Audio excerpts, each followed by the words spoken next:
His hand slid slowly under my dress, tracing a path of shivers along my thighs. I closed my eyes for a second, letting the warmth of his body consume me. His kiss grew more urgent, deeper. As he began to undress me, I could already feel his pants shifting. This is my story. I have been married for 5 years to Daniel, a good and hard-working man who often travels for work. We live in a modest building where every neighbor knows the others. Among them is Felix, our neighbor across the hall, a discreet and single man who doesn't talk much but is always helpful when he can. That day, Daniel had been away for 2 days on a business trip to Abuja. He was supposed to return the next day. As usual, I was taking care of the house chores. In the early afternoon, just after finishing the laundry, a power outage hit the entire building. It was common here, but that day was particularly hot. I opened the windows to let in some air, then went to the kitchen to get some cold water. As I closed the fridge door, I heard a knock at my door. It was Felix. "Hello, Esther. Sorry to bother you, but my ceiling is leaking, and the water seems to be coming from your apartment." Surprised, I let him in and we checked the bathroom. Indeed, a thin stream of water was escaping from the pipe under the sink. "Oh, I didn't even notice," I murmured. "No worries. Do you have a wrench? I can try to tighten the pipe." I searched the kitchen drawer and handed him the tool. He knelt down to fix the problem while I stood near the door, watching him. That's when something unexpected happened. He looked up at me with a smile I had never seen from him before. "You should avoid walking barefoot on the wet tiles," he said softly. I didn't respond. His gaze unsettled me, not because it was inappropriate but because it was different. There was something intense in his eyes, something I had never noticed before. For a second, the air in the small bathroom became heavier. I looked away, feeling uncomfortable. "I'll go get a mop," I said quickly. I left the bathroom, my heart beating faster than usual. What was this strange feeling that had come over me? It wasn't fear, nor was it desire. It was a moment of confusion, an inexplicable instant that left me unsettled. A few minutes later, Felix had finished the repair. He stood up and wiped his hands on a cloth. "It's fixed. It shouldn't leak anymore." "Thank you," I replied, avoiding his gaze. He nodded and walked toward the door. Before leaving, he hesitated for a second, as if he wanted to say something. Finally, he just gave a slight smile and left. When the door closed behind him, I let out a deep sigh. Nothing had happened, and yet something had definitely occurred, something invisible but real. That evening, as I lay in bed, I thought back to that moment. I realized that sometimes the unexpected doesn't lie in actions but in the emotions that catch us off guard, in those silent seconds where everything could change, but we choose not to let it. That night I had trouble sleeping.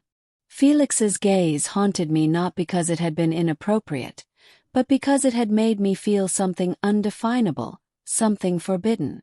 At dawn, I got up early to prepare the house before Daniel's return. I tried to act as if nothing had happened, as if that strange moment between Felix and me had never existed. Yet, every time I walked past the bathroom, my heart raced slightly. Late in the morning, as I was sweeping the living room, I heard a soft knock on the door. I froze for a moment, then took a deep breath before opening it. It was Felix. "Good morning, Esther. Sorry to bother you again, but I forgot to return this yesterday." He held out my wrench. I had completely forgotten about it. "Oh, thank you." I took it from him, carefully avoiding eye contact. He didn't move. "Are you okay?" he asked softly. I looked up at him. His expression was calm, unambiguous, but I could sense something beneath the surface. "Yes, I'm fine," I answered a little too quickly. A silence settled between us. Then, to my surprise, he gave an amused smile. All right. I just wanted to make sure I didn't make you uncomfortable yesterday. I opened my mouth to respond, but no words came. Finally, I just nodded. No, it was nothing. Good. He stepped back, ready to leave, then added, Your husband is coming home today, right? Yes, this afternoon. Then have a good day, Esther. He turned and walked back to his apartment. I stood there, wrench in hand, watching him disappear behind his door. It was nothing. That's what I told myself. That's what I wanted to believe. But as I closed the door behind me, I knew deep down that something had changed. I didn't know what or where it would lead, maybe nowhere. Maybe it was just a fleeting moment of distraction, but one thing was certain. Felix was no longer just a neighbor, and that was unexpected. The afternoon arrived faster than I had expected. I had cleaned everything, prepared a nice meal, and even put on a dress that Daniel liked. Yet, despite all my efforts to focus on his return, my mind kept drifting back to Felix. Why had I felt so unsettled? Why did his smile this morning feel so meaningful when, in reality, he had done nothing inappropriate? I hated this feeling. Around 4 p.m., Daniel returned. As soon as he stepped into the apartment, his broad smile and warm embrace brought me back to reality.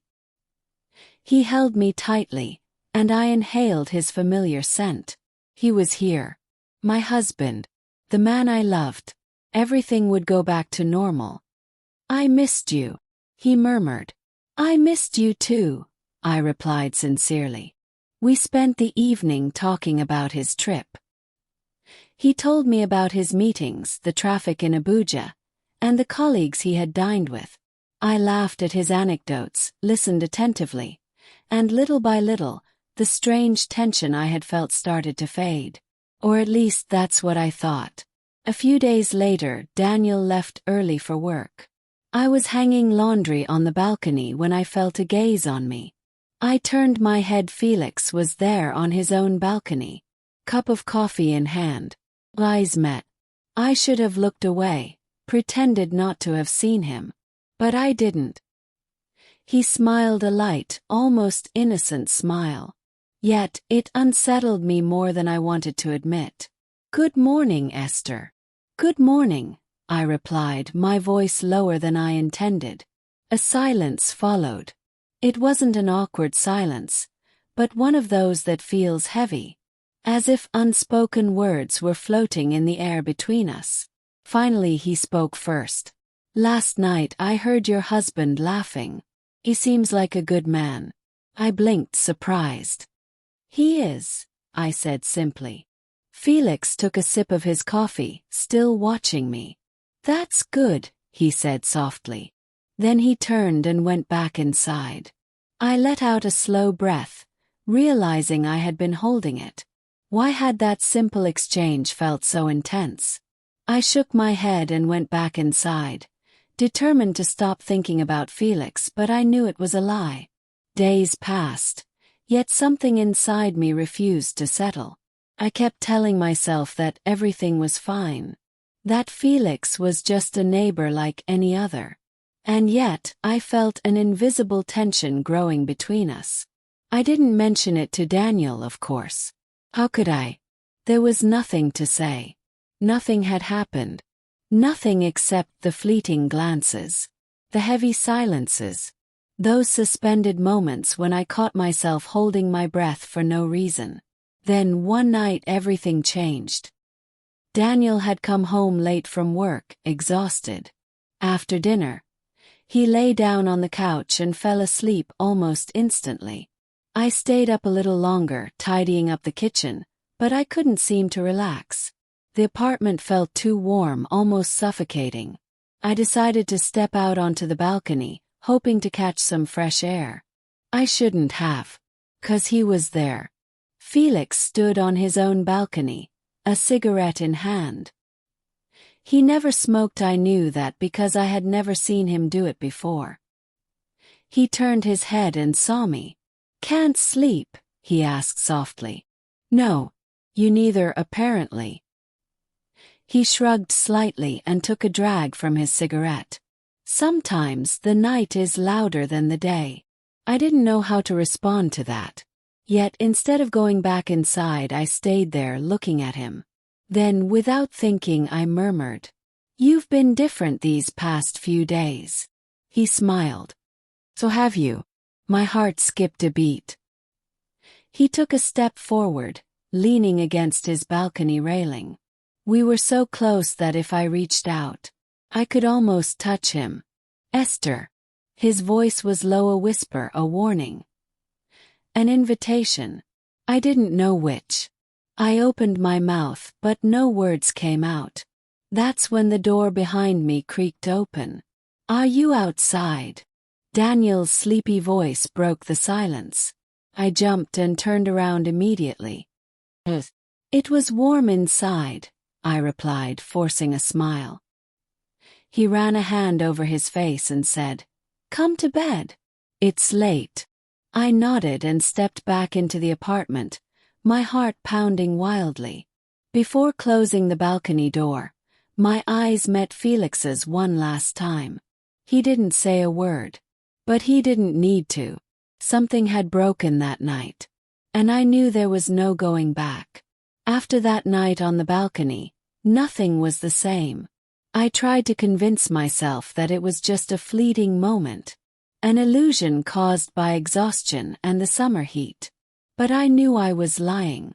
Felix was no longer just a neighbor. He had become a secret, an invisible presence that lingered in my mind at all times. And the worst part was that I could feel he knew it too. Avoidance. In the following days, I did everything I could to avoid Felix.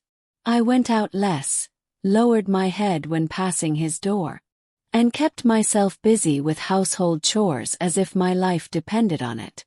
Daniel on his end noticed nothing. He was always caught up in his work, as usual, and I played my role perfectly. But Felix, he didn't avoid me. He was always there. Every time I thought I was alone, he appeared. A simple "Hello, Esther" in the hallway. A fleeting glance through the window. A silent yet overwhelming presence. And then, one afternoon, everything changed again. The unexpected. Daniel was at work, and I was using his absence to do a deep cleaning of the apartment, hoping the physical effort would calm my troubled mind. Suddenly there was a knock at the door. I knew it was him before I even opened it. My heart pounded too fast, but I took a deep breath and turned the handle. Felix stood there, hands in his pockets, his expression neutral. But his gaze was too intense. "Is something wrong?" I asked, my voice steadier than I felt. "No, nothing," he replied. "I just wanted to return this to you." He handed me a plastic container. I frowned. "What is this?" "A dish your husband lent me the other day." I had completely forgotten. I took the container and immediately tried to close the door, but he placed his hand on the frame, stopping me. "Esther." His voice was low, deep. "What?" I whispered, unable to look at him. He paused for a second before saying, "You're avoiding me." A knot formed in my stomach. "No, of course not." "Then look at me and say that." Slowly, I lifted my gaze to meet his. And that was a mistake. Because in that narrow hallway, with the tension between us so thick, I realized we were walking a dangerous line and we were too close to crossing it. Felix remained silent for a moment. His gaze locked onto mine. Then he set his beer down on the balcony railing and murmured, "Come on. It's less boring when you're not alone." My heart wavered. I knew I should refuse. But my feet were already carrying me toward his slightly open door. Felix's apartment was bathed in a warm dimness, illuminated only by a low lamp. A bottle of red wine stood on the coffee table. "Do you want something to drink?" he asked softly. He nodded. Felix sat next to me on the couch, a subtle smile on his lips. We talked about everything and nothing. our laughter blending with the soft music floating in the air. There was no awkwardness, no rush. Just that silent tension, that lingering anticipation between us. Then slowly he moved closer. His hand brushed against my thigh, sending a shiver up my spine. My breathing quickened slightly as his eyes remained fixed on mine. Our faces were so close that I could feel the warmth of his skin, the subtle scent of his cologne. "Esther," he whispered, his voice barely audible. I could have stood up, ended this moment. But I didn't move. I remained there, caught in a whirlwind of conflicting emotions, unable to take a step back. His breath skimmed my skin, and a wave of heat coursed through my body. My heart pounded so hard I thought he might hear it. He didn't move immediately. He gave me a choice. A blink, a slight tremor, a single word could have stopped everything. But I said nothing. Felix gently placed a hand on my cheek, his fingers grazing my skin with unbearable softness. His gaze was a silent storm, a mix of desire and restraint, passion and fear. Then he crossed the final barrier. His lips met mine, hesitant at first, as if he feared I would pull away, but when I responded to his kiss, all hesitation vanished. The world around us faded. There was only this moment, this electricity igniting every touch. He pulled me against him, and my body instinctively surrendered, melting into his warmth, his strength. Minutes stretched on, suspended in a whirlwind where nothing else existed but him and me. Then, without a word, Felix stood up and offered me his hand. I knew what it meant. I knew what it implied. And yet my hand found his. My fingers curled around his. Silently, he led me to his bedroom, a shiver of excitement and apprehension running over my skin. My underwear was already damp. I knew I was crossing a line. But at that moment, nothing else mattered. The door closed softly behind us, muffling the outside world. In the dimness of the room, only Felix's breath broke the silence, slow, deep, heavy with restraint on the verge of collapsing. I stood there, facing him, my heart racing wildly. He said nothing, but his eyes spoke for him. A burning glow danced there, a silent promise, a fire he no longer tried to extinguish. He stepped forward, then again. My back met the wall, and he placed his hands on either side of my face, trapping me in this invisible prison I no longer wanted to escape. His hand slid slowly under my dress, tracing a path of shivers along my thighs. I closed my eyes for a second, letting the warmth of his body consume me. His kiss grew more urgent, deeper. As he began to undress me, I could already feel his pants shifting. I responded by threading my fingers through his hair, pulling his face closer, inviting him to cross that line we had long since passed in our minds. When he entered me, imposing yet tender, a mix of raw passion and exquisite gentleness, time stood still. A moan escaped my lips, my fingers digging into his shoulders. Our bodies moved in an ancient rhythm, each thrust a forbidden word whispered into the darkness. The orgasm crashed over me like a wave, violent and liberating, tearing a muffled cry from my lips that Felix captured in a kiss. Our ragged breaths intertwined as Felix pulled me against him. Our bodies melded, consumed by a desire we could no longer ignore. The sheets crumpled beneath us, his warmth pressing into mine, the weight of his body grounding me in this moment. Nothing else existed. I lost myself in his kisses, in the intensity of his touch, in the raw tenderness of this forbidden exchange. My breath hitched as he took me with excruciating slowness, drawing out each second, each shiver. Our bodies spoke a secret language, a silent dance where pleasure and madness intertwined.